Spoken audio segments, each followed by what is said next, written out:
करेगी महमल का, क्योंकि इसने तीली लगा के अपने भाई को उसको भेजा था कि उसने उसके साथ छेड़खानी की। एक झलक आई इसमें, एक मुझे ना फील आई वो हुमैरा असगर का जो अभी केस हुआ जिसकी लाश मिली 8-9 महीने बाद, और उसके माँ बाप भी उसने भी उससे कोई कांटेक्ट नहीं किया फॉर 8-9 महीने। तुम पाकिस्तान में रहते हो, कानून कानून ना खेलना मेरे साथ।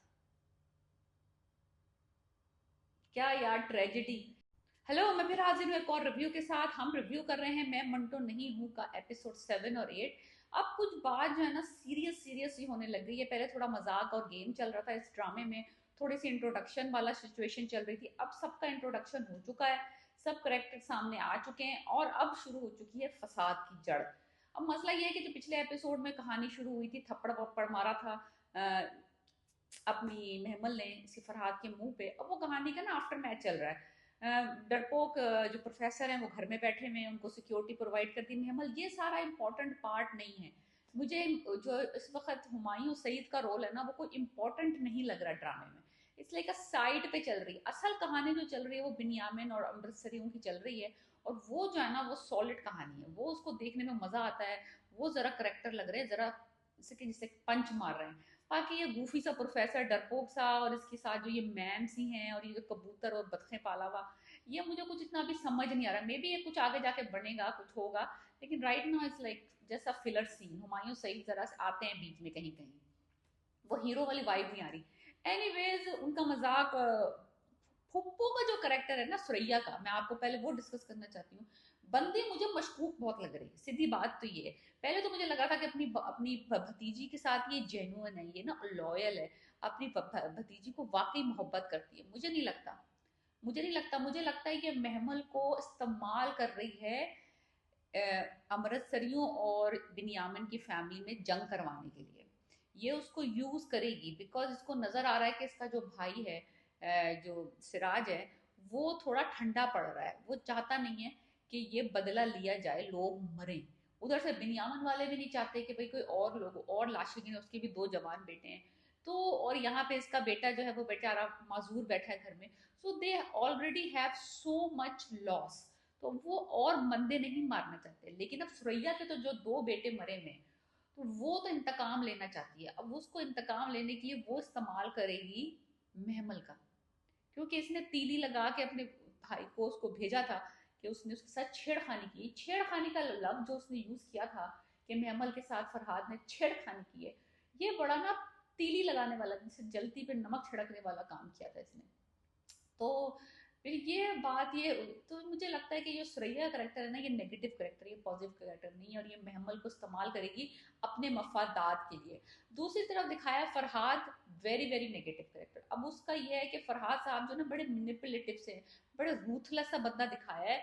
उस और उसकी जो गर्लफ्रेंड दिखाई थी लास्ट सीन में, वो उसके मुंह पर पानी फेंक देती है और कहता है तुमसे शादी, तुमसे भी कर लेंगे शादी, और उसके बाद उसने पानी फेंका था। उसके बाद से इफ्रा जो है लड़की, वो डिसअपियर हो गई है।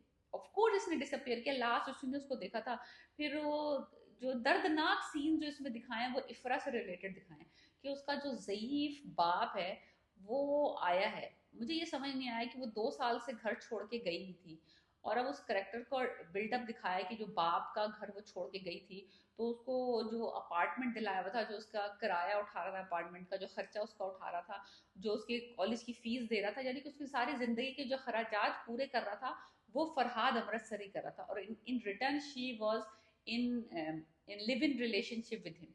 सो इस तरह का कुछ उन्होंने इम्प्लाई किया है, और यानी कि खुल के तो आप नहीं बता सकते पाकिस्तान टेलीविजन ने, तो थोड़ा बहुत ये दिखाया कि लिव इन रिलेशनशिप में थी इफ्रा। तो अब वो बाप बुड्ढा जो आया है, वो आया है पुलिस, और वो महमल उसकी मदद कर रही है, वो अपने बाप के पास लेके जाती है उसे। वो बड़ा खतरनाक सीन था, मुझे वो फील हुआ। सीन बहुत ज्यादा क्लोज टू माई हार्ट। जब मैंने वो सीन देखा मुझे एक चीज याद आई, मैं आपको सीन पहले बताती हूँ, फिर आप बताइए कि वाकई आपको भी याद आती है कि नहीं आती।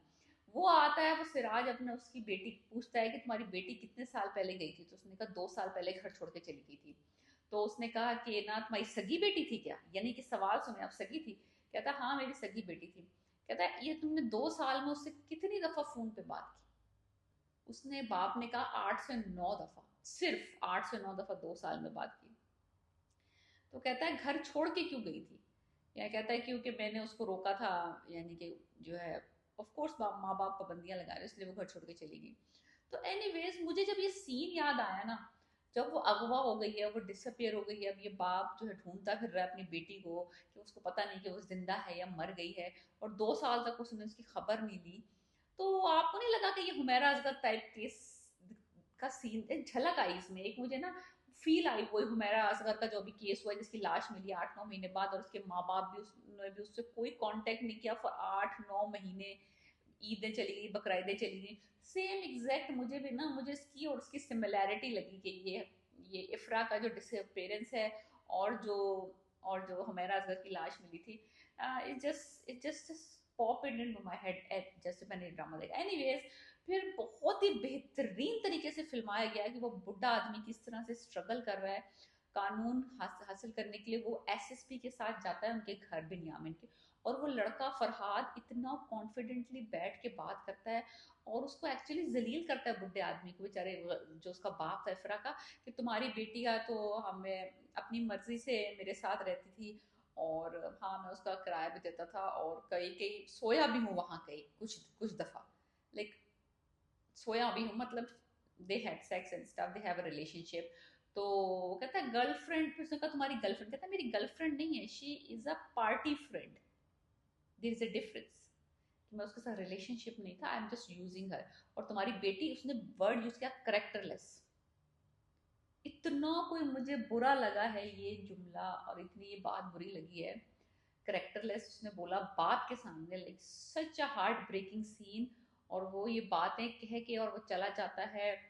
और बिन यामिन का जो एक जुमला था ना, वो तो बेहतरीन था, वो मुझे बहुत पसंद आया। कहते हैं हम पाकिस्तान में रहते हैं, यानी हम पाकिस्तान, तो हम तुम पाकिस्तान में रहते हो, कानून कानून ना खेलना मेरे साथ। क्या यार ट्रेजेडी, क्या ट्रेजिक वर्ड्स थे ये, कि पाकिस्तान में रहते हो, कानून कानून ना खेलना मेरे साथ।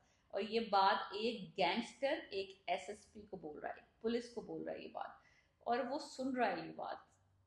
सो इमेजिन दैट, बहुत ही हार्ट ब्रेकिंग सीन्स थे यफरा के फादर वाले, और पुलिस के साथ जब वो बिनियामिन दिखाया कितनी हेल्पलेस है हमारा सिस्टम।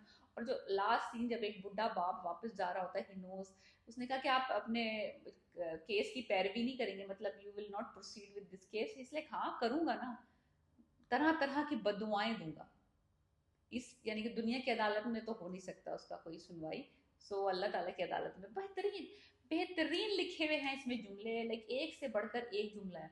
लाइक ये मुझे ये जुमला बहुत पसंद आया था, कानून कानून वाला। और उसके बाद उसने कहा था कि अगर एक दफ़ा आप लड़का लड़का आप पे चीट करे तो सही है, लेकिन अगर बार बार चीट करे तो वो लड़की की मर्जी से चीट करता है, लड़की लड़की की मर्जी से चीट होता है वो। तो that is very very well written drama, अगर आप इंजॉय करना चाहते हैं कि बेहतरीन उर्दू और बेहतरीन तरीके से लिखी हुई, और कानों को इतनी अच्छी लगती है, और आपको सोचने पे मजबूर करती है इस तरह की राइटिंग जो है ना।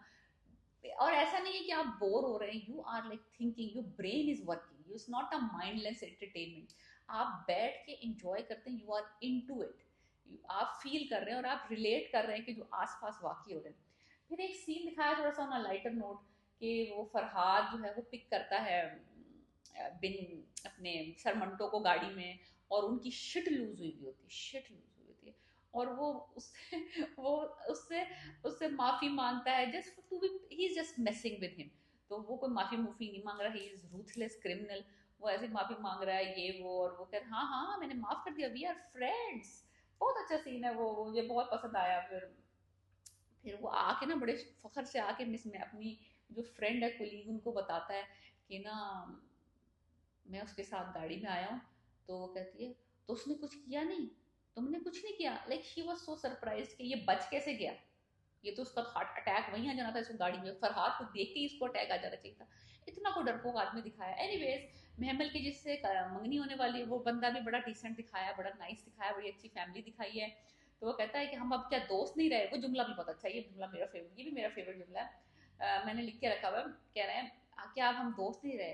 तो वो कहती नहीं नहीं अब हम दोस्त नहीं रहे, जब दोस्त की नीयत बदल जाए तो दोस्ती खत्म।